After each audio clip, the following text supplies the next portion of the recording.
On Thursday, November 12th, 2020, the news of the death of President JJ Rawlings broke around mid-morning, sending our nation into a state of shock and disbelief.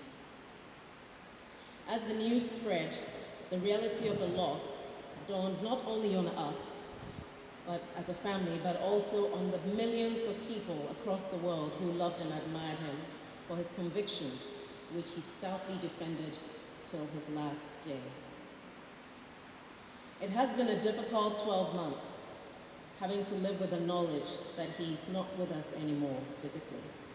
But as Psalm 46 verse 1 says, God is our refuge and our strength, a very present help in trouble.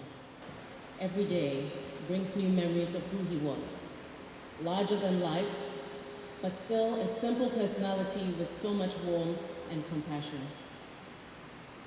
As a young father, your love and care knew no bounds. To quote from Mom's tribute to you, and I quote, "You took pride in your fatherly duties. There was no task too tiresome or bothersome for you as you sought to take care of your young family. You struck a chord with the ordinary people of this country and could not fathom why a small group of privileged class had taken over Ghana and consistently mismanaged it. You and like-minded colleagues believed some action had to be taken. The rest is history." Probity and accountability were not just popular words associated with JJ Rawlings.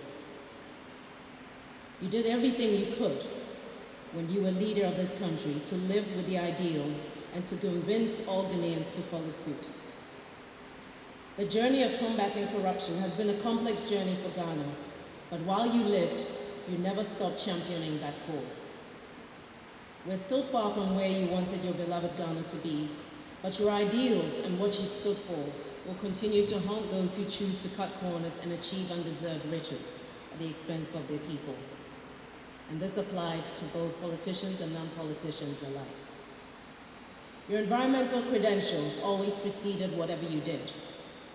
We recall on some of our trips when you would stop a convoy and together with your security detail, extinguish a raging bushfire before proceeding with the journey. This is not a tribute to Dad, but how does one speak about JJ Rawlings without remembering all these?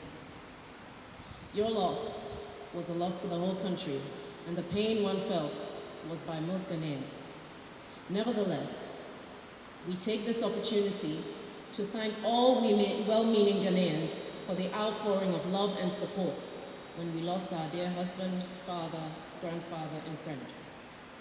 The international community's pouring of condolence was also very moving, as well as the ordinary citizens who shared their tributes, all of which came to form a book that clearly demonstrated who he was. They reminded us of how many lives JJ Rawlings had impacted.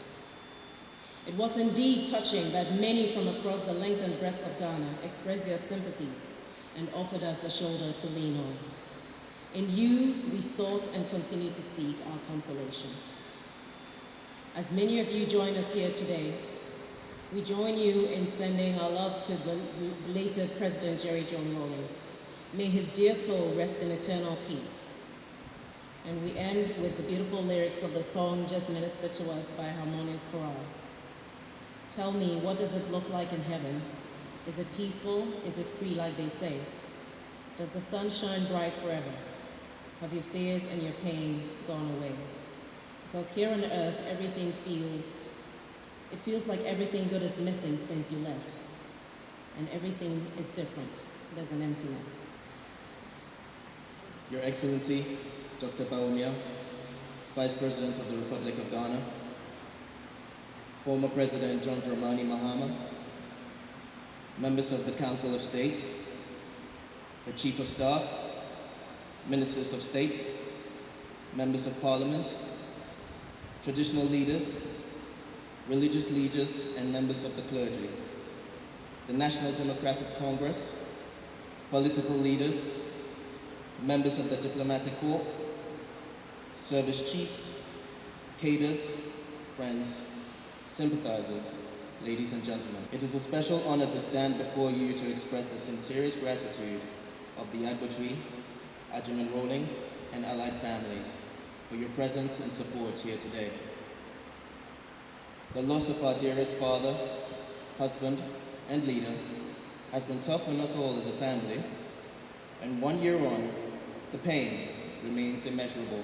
Ladies and gentlemen, it is, however, the love and boundless support as shown here today that has helped in many ways to ease the pain of our loss.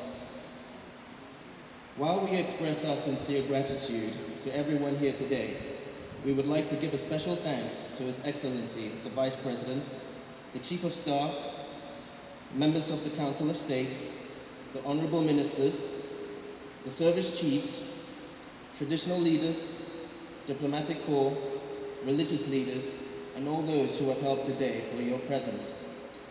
We cannot thank you enough. Your Excellency, we kindly request that you extend our most sincere gratitude to His Excellency, the President, for his continued concern and support during a most turbulent time for the family. A kindness we shall never forget. President John Mahama, the leadership of the NDC, and the National Democratic Congress fraternity, we are very grateful for the huge presence and love shown to your founder and the family. We count on your continued support. To the members of the clergy here present and to the officiating clergy led by the Metropolitan Archbishop of Accra, Archbishop Kofi, thank you for your prayers and support.